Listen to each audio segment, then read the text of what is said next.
everyone. I'm Sunny. I'm Rachel. And I'm Rox, and this is Literature on the Rocks. I have something for us. Ooh, okay, tell us.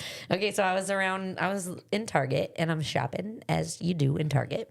And I For think unnecessary shit, Yep. because you're in Target. I'm about to truly do was. after this. Yep, same. I had a birthday party we were shopping for, and I came across these things, which that's what I have to go shopping for a birthday party as well. So anyways, I'm looking for toys, and I was like, I want a Neato.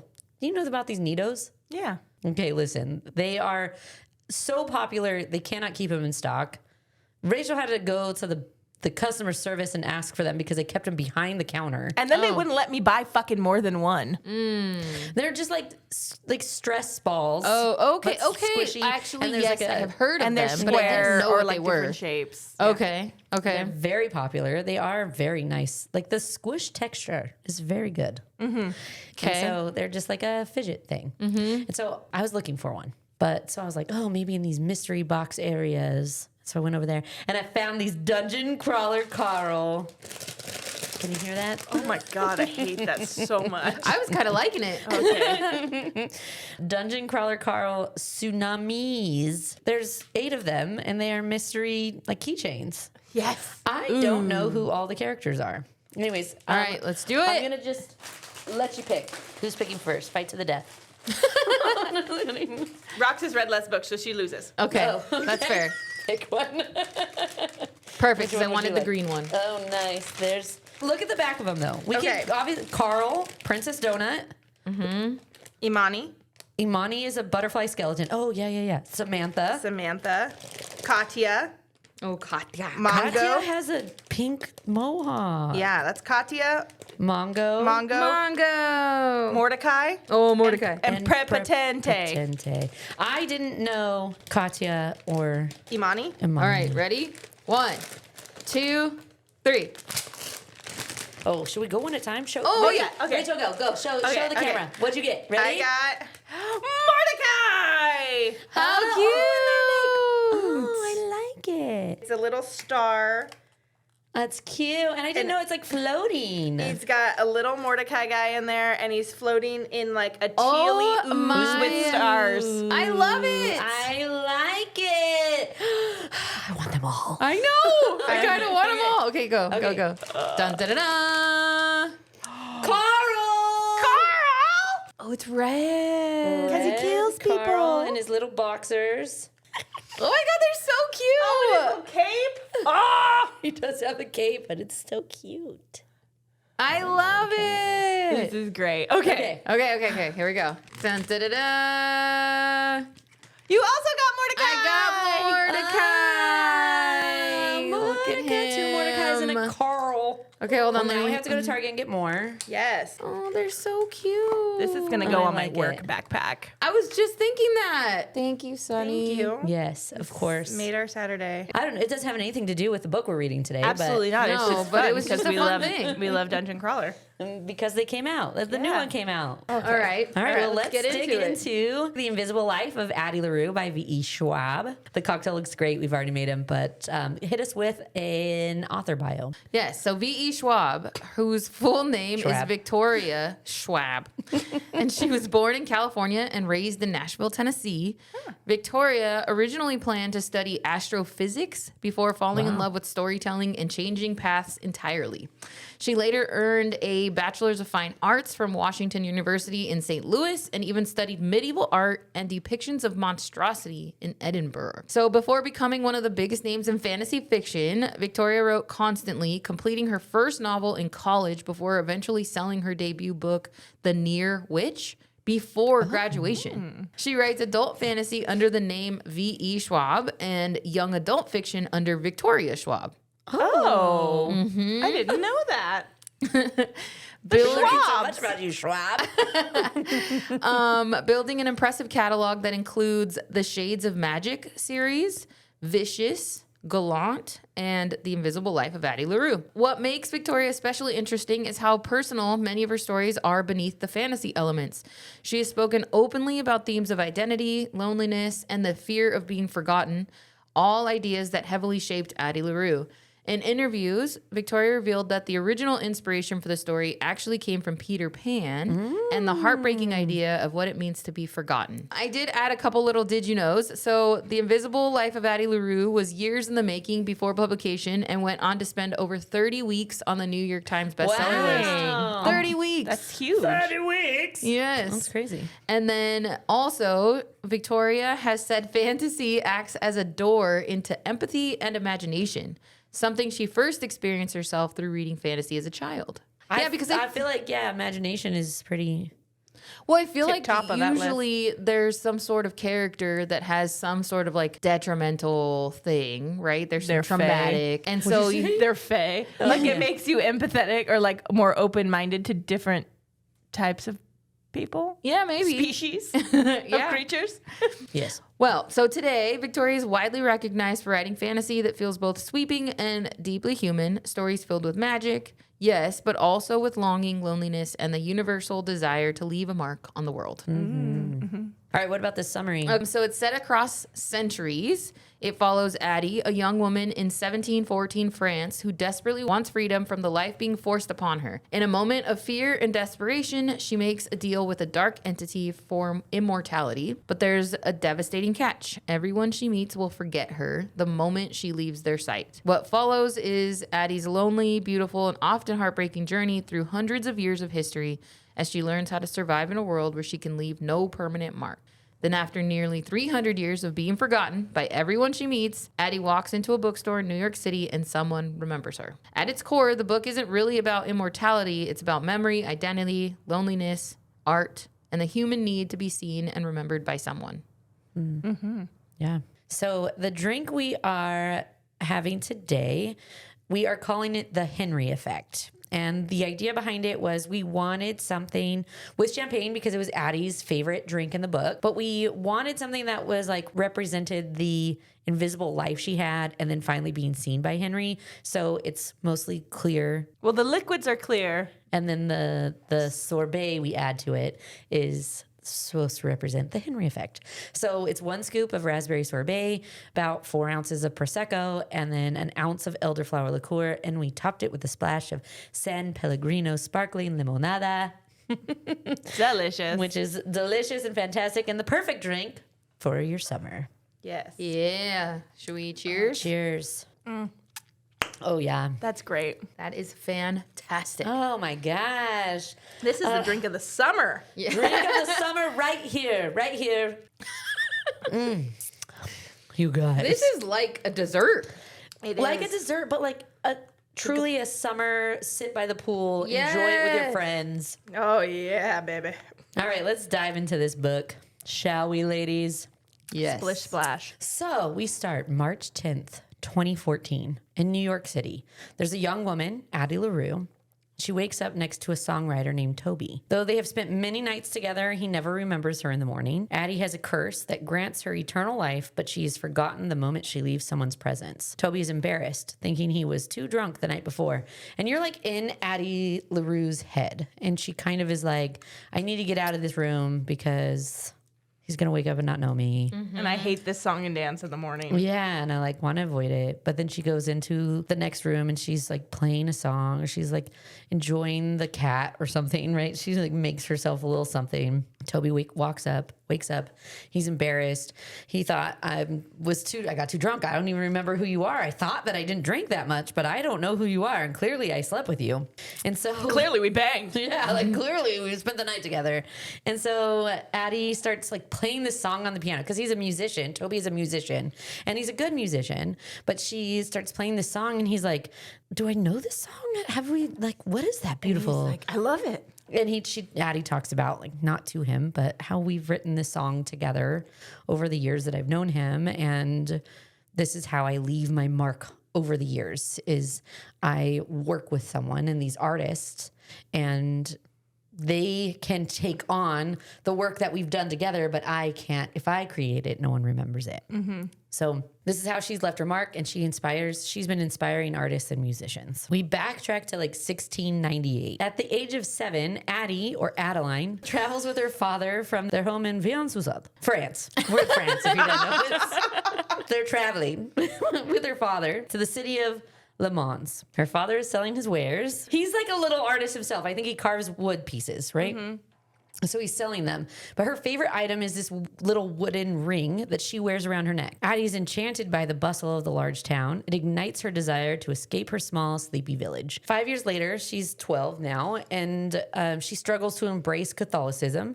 She favors the old gods. Like, she's growing up and she's learning about different religions, and there's this old lady, an elderly neighbor, her name's Estelle, and Estelle prays to the old gods. And Catholicism, they're like new gods. So there's this whole talk about old gods, new gods. Don't pray to the gods that answer after the sun sets. Like, if it's nighttime, don't pray to those gods. Only answer to the daytime gods, because the new gods are unpredictable, and the old gods that are doing things in the night, they're not trustworthy. The bad guys. Yeah. In 1707, 16-year-old Addie is now viewed as a beauty by the townsfolk. She's gorgeous. And her mother tries to set her up with a suitor. Addie is becoming quite like a sketch artist. She buries one of her drawings in the forest as an offering in hopes that they will help her avoid marriage. Like, the thing that she wants the least in this world is to belong to someone and have to marry, and basically the life that her mom has. She doesn't want anything to do with the life that her mom has as this wife and mother. She's like, I want to be free. And so she's praying to these old gods, she has to give things to the old gods in order for them to hear her. It's like an offering. An offering. I was going to say sacrifice, but that wasn't right. That's what it is. Meanwhile, Addie devotes her romantic attentions to an imaginary man, a tall stranger with dark curly hair and green eyes. Like, as she's gone into the city with her dad, she's picked out things that she likes about certain men that she sees, but she doesn't like any of them. But she's like, I like the dark hair on this one, and the curly hair on this one, and the green eyes of this one, and the mouth on this one. And she kind of creates her own sketch of her perfect man. And she starts to kind of fall in love with this stranger that she's made up. In New York, 2014, we bounce back. Addie steals a book from her elderly neighbor. She's forgotten all the time. So she kind of has to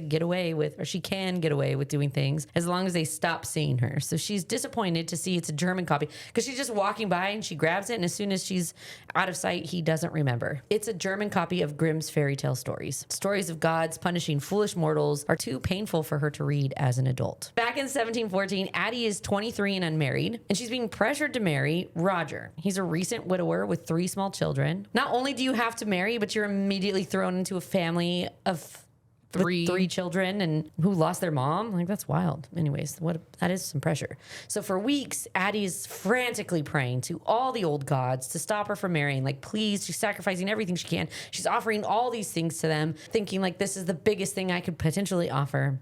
On the afternoon of her wedding, she basically has this ruse where she's like, oh, I forgot. I got my husband a present. I need to go get it. And the elder woman, Estelle, looks at her and kind of knows what she's doing. But she's like, tells the dad, you have to give her space. And she's an adult now. You can't oversee her like that. You have to let her go. So she goes and she immediately runs deep into the woods. She buries her most prized possession, which is that wooden ring. And she begs for help, but she doesn't notice the sun has dipped below the horizon. So she's officially praying to the gods of the dark. Mm-hmm. She hears a low rumble. She opens her eyes and sees that the sun has set.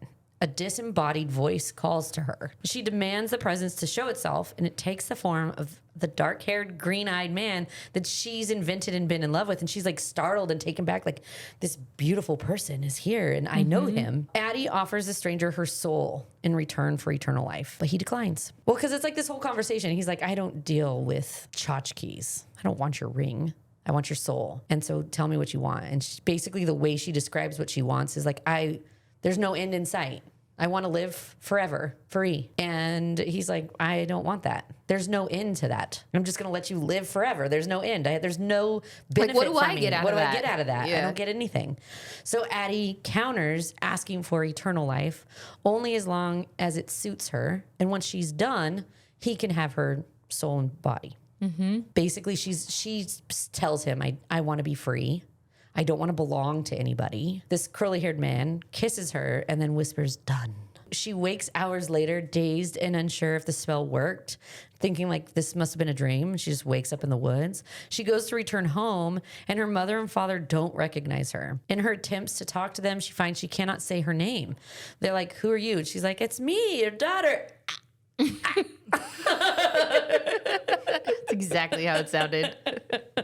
So she's shocked. She runs to Estelle's door. So, and what's really crazy is she like walks, or the mom's like, I'm going to get I'm going to get my husband. We've never had children, which is what a traumatic thing for her to have to hear her parents say, like, we've never had children. This is a cruel joke. I'm getting my husband. And when she walks out, she comes back and she's like, who are you? Right? And she's like, what are you talking about? You just talked to me. Basically, the world is all 10-second Toms. Yeah.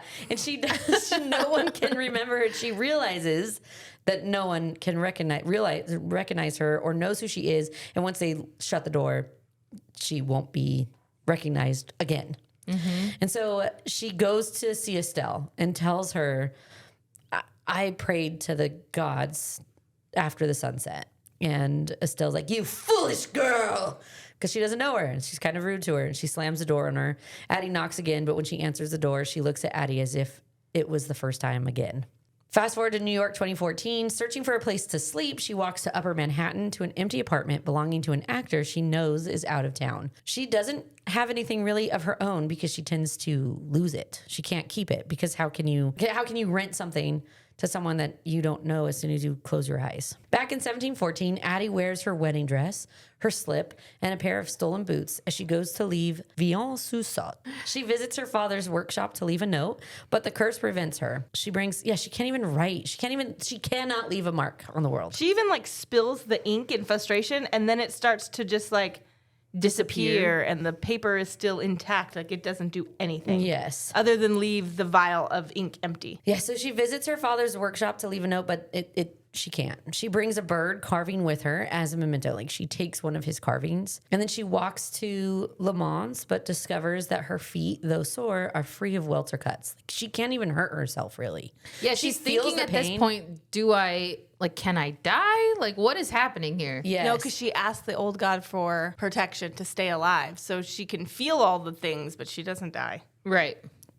Yeah, so, and she's like, I don't know if I can test it, because that is part of the agreement, was that I get eternal life. I get to live forever until I'm done with my body and soul, and then he gets it. But what does that entail? Right? What are those limits? And so she's got to start testing those limits, but she notices she doesn't have even marks on her feet, but she can feel the pain. In 2014, she walks to an art museum and finds a display from an 18th century French artist. It was said he modeled his piece after a wooden figurine he found on the streets of Paris in 1715. Addie lost her father's wooden bird, but she calls this the first mark she left on the world. So back in July, we flash back to July 31st, 1714, Addie arrives in Le Mans in search of money, food, and clothing.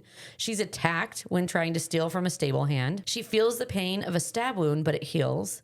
So she decides to go to Paris. She can't live here anymore. She can't be in her hometown.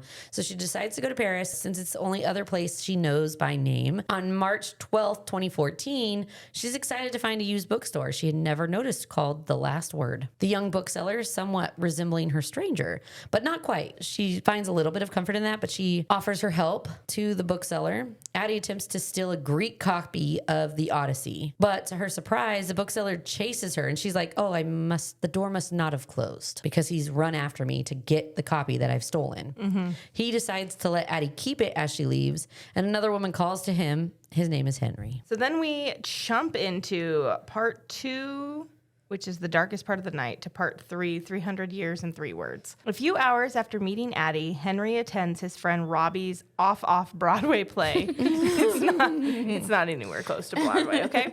Definitely off Broadway. And then off again. Henry and Robbie dated in college, and Henry bought the tickets months ago, so there's an empty seat next to him where his ex, Tabitha, would have sat. The same evening, Addie finds the actor came back to his apartment, so she walks to East Village to a woman, Sam's apartment. Like Toby, Sam spent many nights with Addie, and Addie heads to the rooftop and runs into Sam and her friends. Sam is drawn to Addie, but after Sam and her friends leave, Addie falls asleep in a lawn chair reading the Odyssey book. And it's like super cold. It's it's March in New York, so it's not snowing, but it's crisp outside. It's very cold. August 9th, 1714, Addie reaches Paris and finds it to be hot, crowded, and a mess of poverty. She rents a room from a woman who refuses to give her a receipt. She's like, I've memorized every single person that's ever stayed in my inn. You are no different. She's like, fuck me. This is going to end poorly. So a few hours later, the woman goes to book that room again and walks over and realizes that Addie's in there. She thinks she's a squatter. She kicks her out. That night, Addie sleeps on the streets. The next night, she sells her virginity to a man. Afterwards, Addie contemplates the life she traded everything for. That whole scene was really like sad. brutal. Yeah. I was like, I'm uncomfortable listening to this because the way she figuring explains out it. what this new life looks like. She knows this woman's not going to remember her, but she still has this hope that maybe. Yeah. And then that's sad because she gets kicked out. Now she's on the streets, doesn't know what to do. And she needs money. And so. And the woman from the hostel or whatever took money from her. But yeah, it's very sad. But also the way she explains it is like he like gets on top of her and then just like, yeah, like grunts. Well, he's like, you're not worth that much. And she's like, yes, I am. I'm a virgin. And he's like, I will pay you. Yeah, I'll pay you whatever you want. Just so gross. Yeah. Addie braces herself for the winter, and amid a freeze, the dead pile up in the alleyways. One night, Addie lies down in an alley and freezes to death. She wakes up hours later in a push cart under dead bodies. She was just one of the ones that got, she basically froze to death, had to have the experience of freezing to death, and then wakes up and she's on this cart of dead people underneath everyone. She pushes her way out. She's buried under dead people. And she's not dead. Not and anymore. can't die. Yeah. Only when the push cart is long gone does Addie realize that her wooden bird is missing. So July 29th, 1715, 1 year since the curse took effect, she spent the year learning the ropes of deception. She learns to drug her clients to rob them and avoid sleeping with them. On this night, she hears a voice in the shadows. It's the stranger from the woods. She demands to know why he did this to her, and he tells her that she was given everything she asked for. Freedom, a life with no one to answer to. He asks for her to surrender. He's like, are you done now? He's like, that sucks, huh? You didn't really want this. Yeah. You good? Can I have your soul now? Yeah, basically. She declines. She's like, no. She's very stubborn. Mm-hmm. So back into 2014, Sam wakes up Addie on the rooftop and invites her inside to her apartment to warm up. Usually Addie is leaving her in the morning, but this interaction on this day feels new. She's like, oh, we've never done mornings before. Yeah. Like, this is great. Sam is a painter, and she feels like she needs to paint Addie. She depicts her as the night sky with the constellation of 7 stars, the 7 That's like freckles. an old one, right? Like because she's talking about her painting, and she's like, you kind of remind me of a painting I did that I don't know who it represented. Yeah, like I remember everybody I painted, but I can't remember this one. But I'm going to paint you. And she paints her again, and it's like, she ends up having this, over the years, this series of paintings of 7-star constellations, and they're Addie, but she can't remember who it was. So on July 29th, 1716, Addie enters a tailor shop and hides until he leaves. She shops around and is drawn to men's clothing. She ends up leaving the shop in a new dress, and the stranger emerges exactly a year after his last appearance.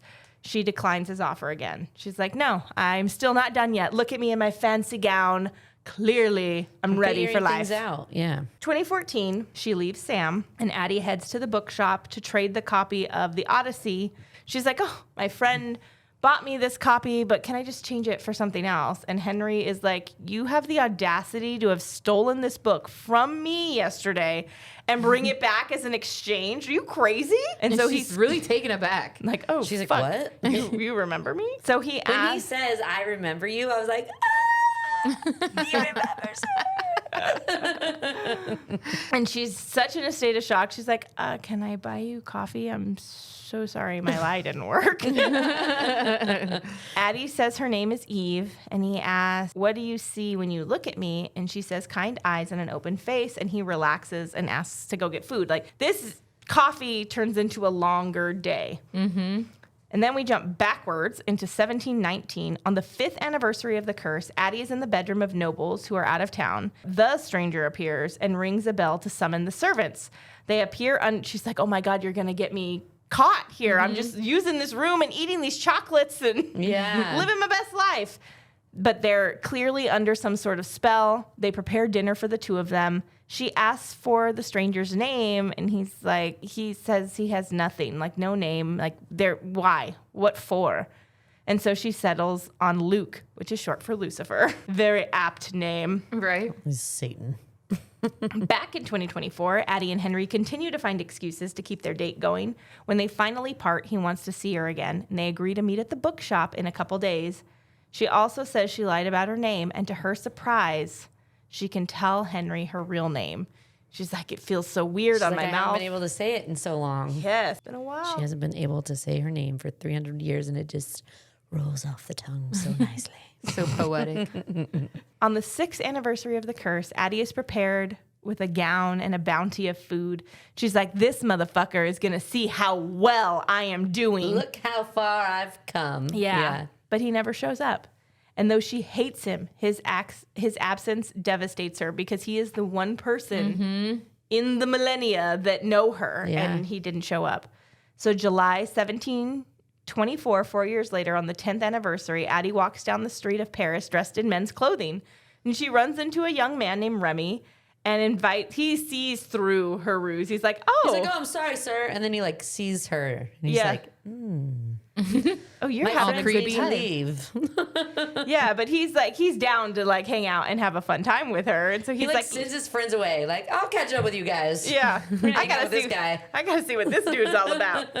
And so he like links arms with him and goes to a cafe. Addie reflects on his privilege of education since she can't read, because he's talking about the books that he lounges around and reads and the school that he goes to, and asks him to join her for a picnic. Back in the present, Addie and Henry go on a date to a speakeasy and see a classic Alfred Hitchcock film.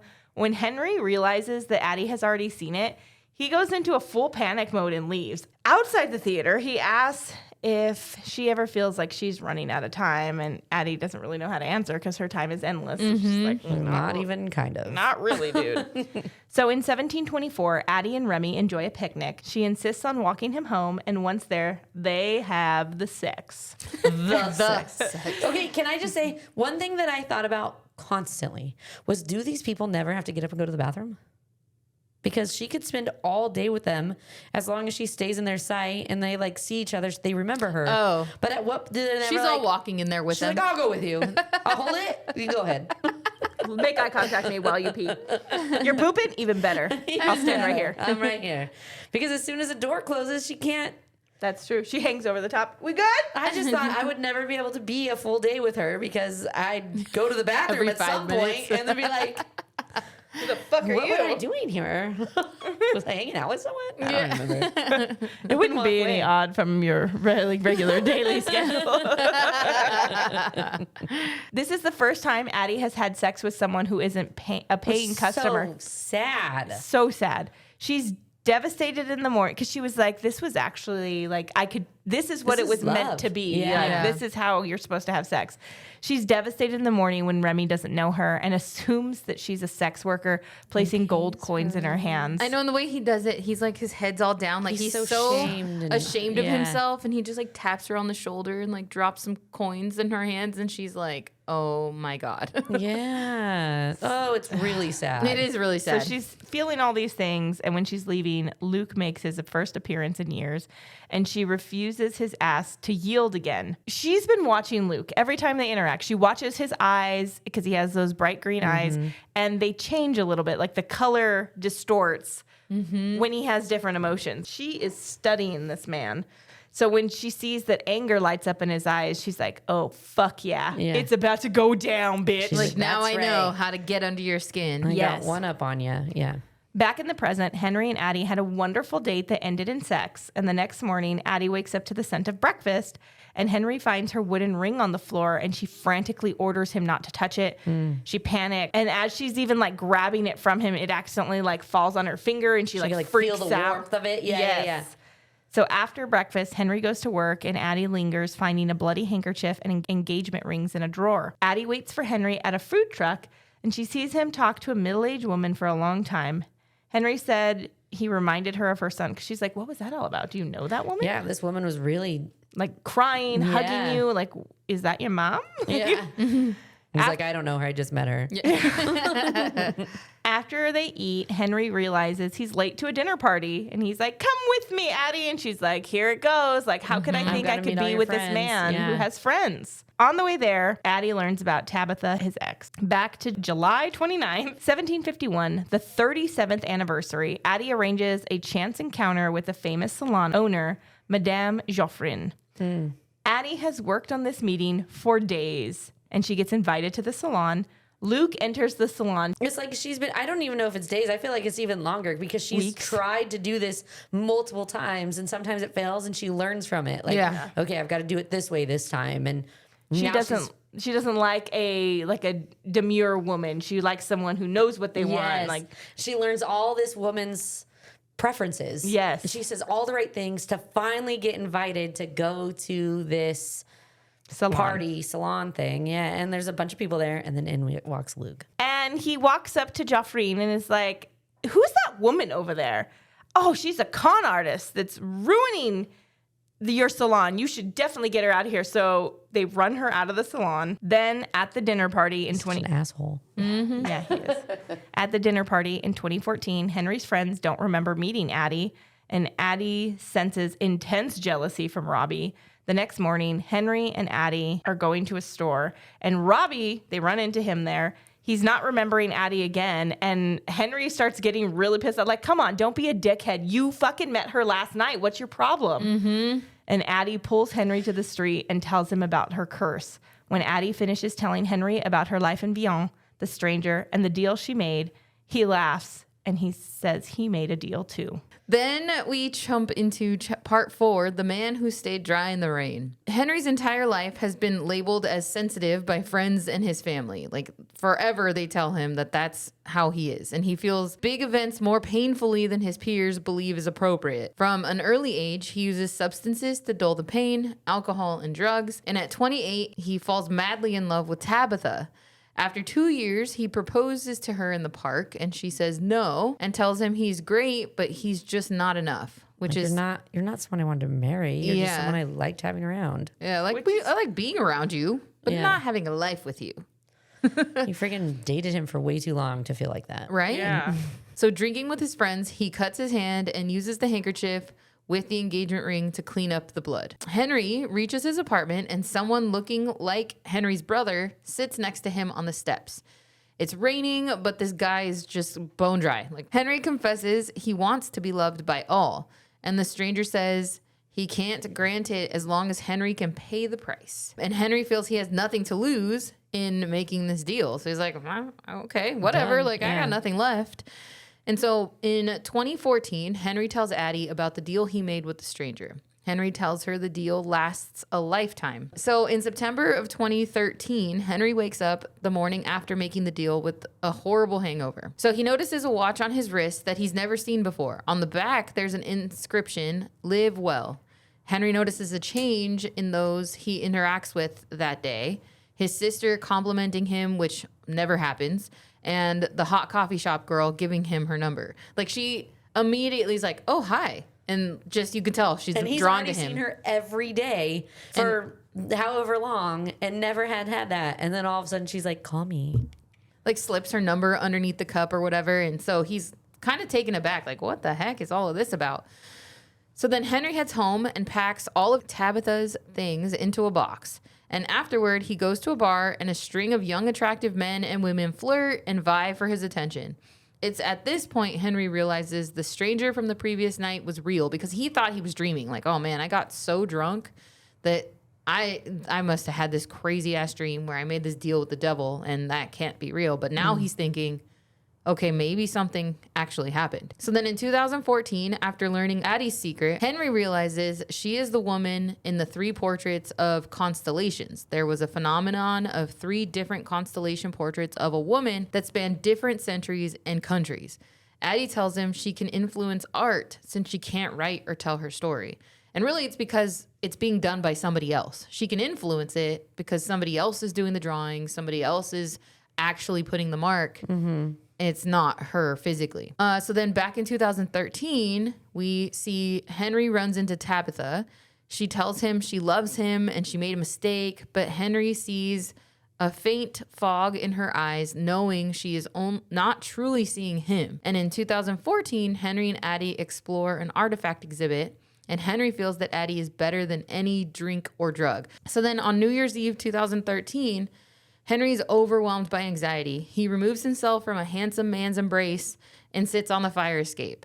and his friends find him to offer kind words. But Henry knows her feelings aren't real. And just when Henry resigns himself to the parameters of the deal, he meets Addie. And for the first time, he actually feels seen because her eyes do not fog over. And so then we jump to 2014. They're at the artifact exhibit. Addie and Henry try to participate in the You Are the Art exhibit. Patrons are invited to spread neon paint over the walls. And when Addie tries, the paint just sort of fades. But then when Henry tells her to guide his hands, for some reason, he's like, you know what? You tell me where to do the painting. I know you can't physically be the one doing it, but I'll be your paintbrush. Yeah, like I'll be your muse, right? And so she uses his hands to write her name. And for the first time, it sticks. Like it actually stays on the wall, and she loses her mind. She's like, oh my God, this is so cool. Yes. And they rush back to his apartment because he gets this idea, and he's like, look, pulls out a notebook and a pen, and she puts her hand over Henry's, and he tells her, just write what you want to write. She begins to leave her mark. Okay, so then we jump into my chumpies, part 5, The Shadow Who Smiles and the Girl Who Smiled Back. So in 1764, Addie returns to Vion. She finds her father's grave, having passed the same year she left. Estelle died 5 years later. She's recalling that Estelle wanted to be buried beneath the tree. Addie transplants a sapling from the forest to her grave. So she plants a tree over her grave so that way she can have a tree over her. Luke arrives to taunt Addie. She slaps him. Oh, yeah. She is not having his shit today. Yeah. And he conjures stabbing pains over her body. When she thinks he's going to kill her, she tells him to go to hell. And at that, Luke laughs and then eases her pain and vanishes. In 2014, Henry realizes that Addie has no home and invites her to stay with him. Anyway, so 1778, Addie sees the ocean for the first time. As food shortages grow worse, Addie knows she should escape from France. She reads The Tempest as Luke arrives to boast that he was there when Shakespeare wrote that play. So he starts bragging about all of these souls that he's helped, and like there's no real famed artists for just what they did. I gave that to them, basically. They go into a church and they discuss the ideas that if he exists, there must be a God too. Luke remains coy, giving no definitive answers. In present day, Henry takes Addie to Grand Central Station. He positions her next to an arched wall and runs 30 feet away. He whispers into the wall and she can hear him. It was just like a cool feature of how the walls are warped and how you can still hear him. She can still hear him. Mm-hmm. Something that she's never experienced before. Oh, yeah, because he's obsessed with giving her these new experiences, but she's lived for 300 years, so it's hard to find. In 1789, Paris is on fire. Addie moves through the city wearing men's clothes, picked off a man who was murdered in the streets. Addie is cornered by revolutionaries, and as they realize that she's a woman, Luke appears. He draws Addie into a black void and deposits her in Florence, Italy. Luke tells her he didn't save her for her own sake, but that he wanted to be the one that breaks her. In 2014, Henry and Addie try to leave their dinner without paying. And Henry gets all upset about it. They have this small fight. Like, I can be seen, I can be remembered. And that's not what you don't want. Like, your actions are affecting other people, whether you are remembered about it for it or not. Mm-hmm. So they have a small fight about it, and Addie feels like she ruined their relationship. Henry explains that couples fight all the time. The sense of normalcy starts to comfort Addie. So back in Venice, 1806, Addie spends the night with an artist named Matteo. Though he never remembers her, he's also never fazed by her presence in the morning, which is comforting to her because he's not like, I don't know who you are, should I pay you? He just like wakes up and he's like, oh, hey. Hello, my girl. Yes. One day, he draws a quick sketch of her in charcoal, allowing her to once again leave her mark. Addie continues to use Henry in the present to write down her life story. He attacks the task with such intensity it almost scares her. He is adamant about capturing every word exactly how she is telling the story, not his words. And he's like, let's do it. Let's carve out time. Let's keep going. So March 1827, National Gallery in London, Addie counts 6 works of art that she left her mark on, including a painting by Matteo. She hears a voice say how clever you are. She is surprised since she thought he could only appear on their curse anniversary. And now all of a sudden he's showing up on a random day. She taunts him with her ability to leave echoes of her existence. Angry, he draws her into the void and they peer into the bedroom of a sickly man, Beethoven. Beethoven begs for mercy, but Luke unleashes himself to take his soul. And Addie cannot look at it and describes it as something older than the dark. Like it's like this devastating soul leaving your body. Terrifies her. Yes. And it's not a side of him that she's ever really seen, right? He's like she's seen him get like angry, but like his demeanor stays that she's never seen him turn into the devil that he is. Yeah, I think he even like changed, like his appearance changes. In 1854, Addie returns to Vion again to find it's transformed. Luke arrives on schedule and Luke offers to end her suffering again. Addie replies, she's not tired. She's just waking up. Mm-hmm.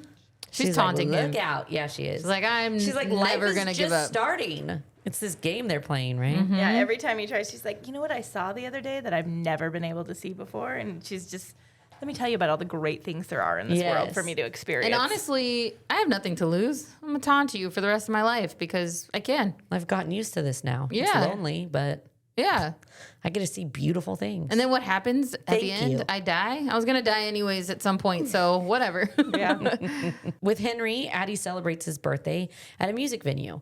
Her old lover gets on stage and plays a song that they wrote together, and she starts to feel really overwhelmed by it. And she leaves the venue, and Henry follows after her to comfort her. He's like, do you know that guy? And she's like, I mean, kind of, yeah. So we kind of dated. Yeah.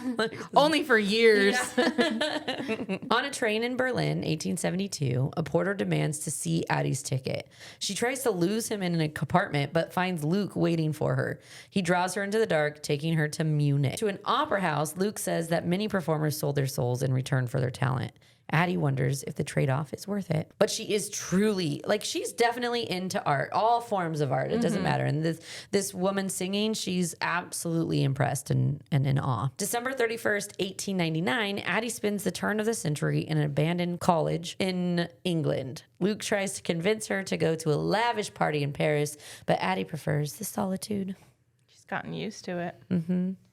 Then we jump into part 6 and 7. Do not pretend this is love, and I remember you. 1914, on the curse anniversary, Addie returns to Vion. She is devastated to find the tree that she planted has been cut down. Addie will never return to Vion, and after transporting Addie to Paris, Luke admits he is lonely without her. He gives her back the wooden ring she buried and tells her he will come whenever she puts it on. Finally, he tells her to leave Europe because war is coming. A week later, she heads to New York. She says, you can come and see me whenever you want. I don't get to come and see you. He's like, would you call me? Would you want me to come see you? And she's like, I don't know, but it's kind of a one-way friendship, right? And he was like, take this ring. If you put it on, I will show. That's why she was so freaked out when it almost slipped on a ring with Henry. She's like, I do not want to see that man today. Yes. So July 29th, 2014, Addie's first curse anniversary after meeting Henry. Although she has not seen Luke in 30 years, she thinks he will come today to ruin her happiness. They spend the day together, and at the end of the day, Henry tells her he loves her, and Addie replies she loves him too. Back to 1928, curse anniversary, Addie is in a Chicago speakeasy. She finds Luke, who claims, this is what a coincidence. You walked into my bar. And Luke tells Addie she belongs to him because she is no longer human. Back in 2014, after getting home from Rockaway Beach, Addie and Henry nap. They wake up in the dark and spend the rest of the evening dancing at a bar.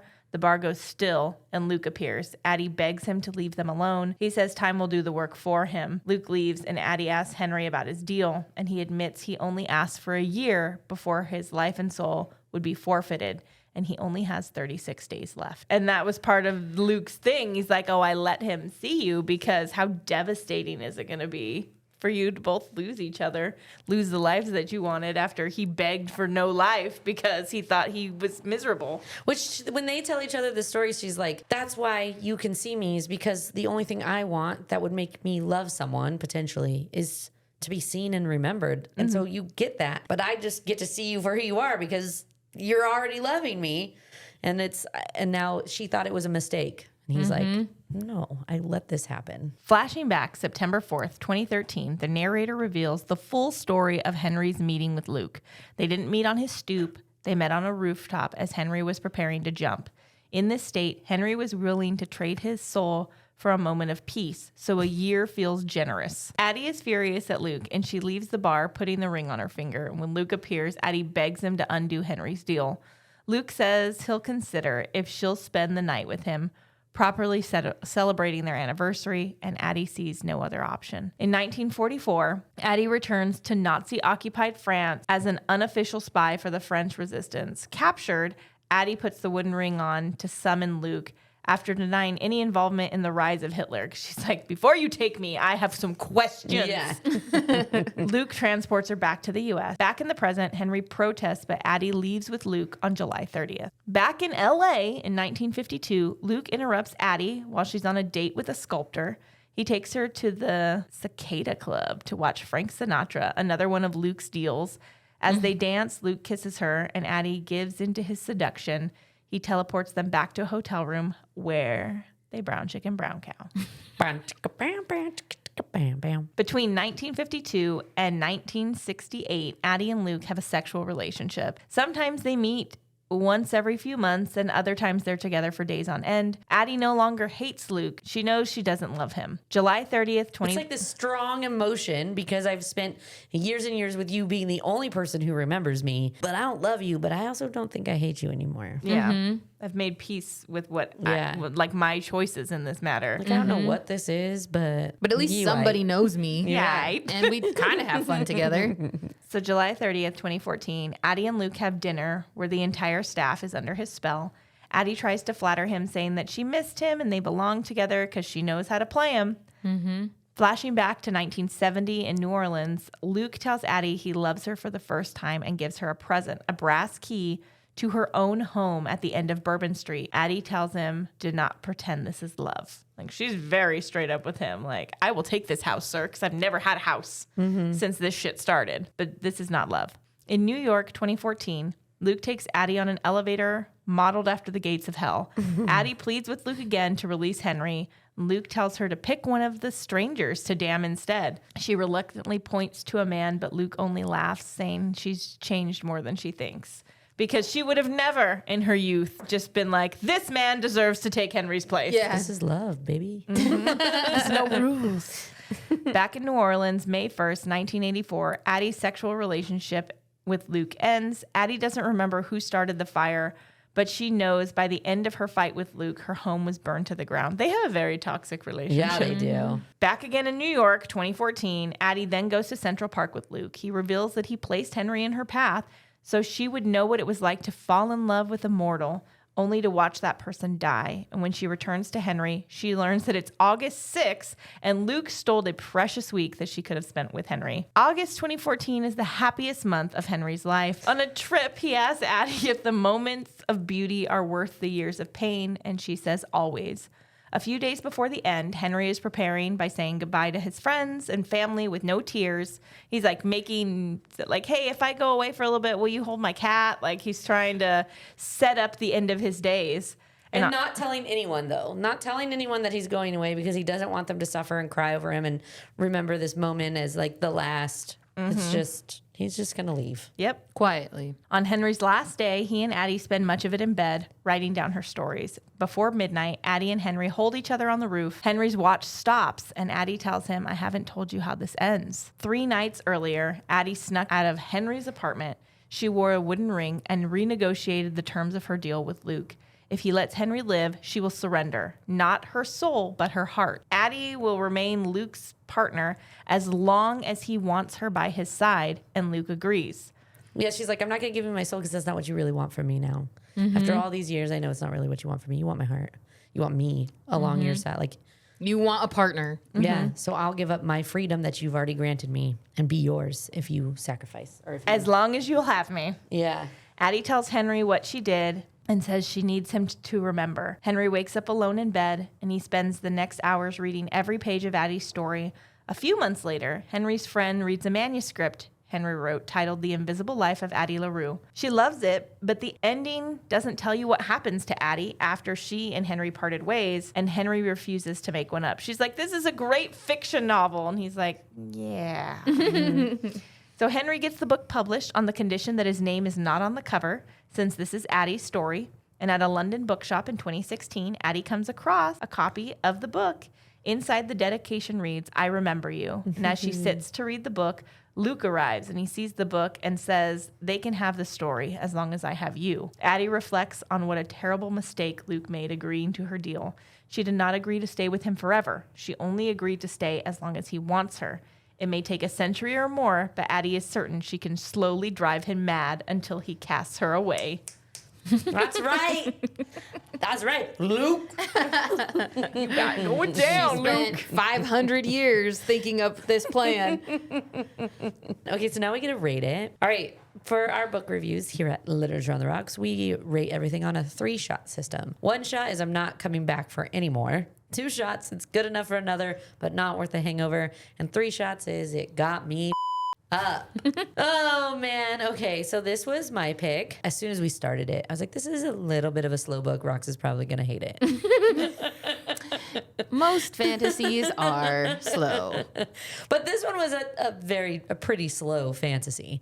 But I still really liked the story and I liked all the pieces of it. And I do feel like there was just like a trickle of good things. It wasn't ever like, this is the climax and now I'm really into it. So I want to rate it a 3-shot, but I think I'm going to rate it 2. This is one of those instances where if it was 5, it would be a 4. Because it's not a perfect 3, but it's very close. And I would recommend it to people who enjoy even historical fictions. I think I would recommend it to someone who like those kinds of books too. But so I'm going to say 2 shots. It was 500 hours long. And it was slow to get started. I think it took like half the book before you're like, okay. And to Sunny's point, there are trickles of good things. So like I would find myself like, okay, I get it. I think I told Rachel at one point, like, does it ever stop flicking back and forth? We get it. We get it. She touched things. No, I think it was like... So is the whole book going to be she meets somebody and they forget her? She meets somebody and they forget her. I get it. Nobody remembers her. Like, what else is going to happen? Because that was literally 90% of the book, right? Yeah. And Rachel's like, not really. That's going to be the book. Pretty much the book.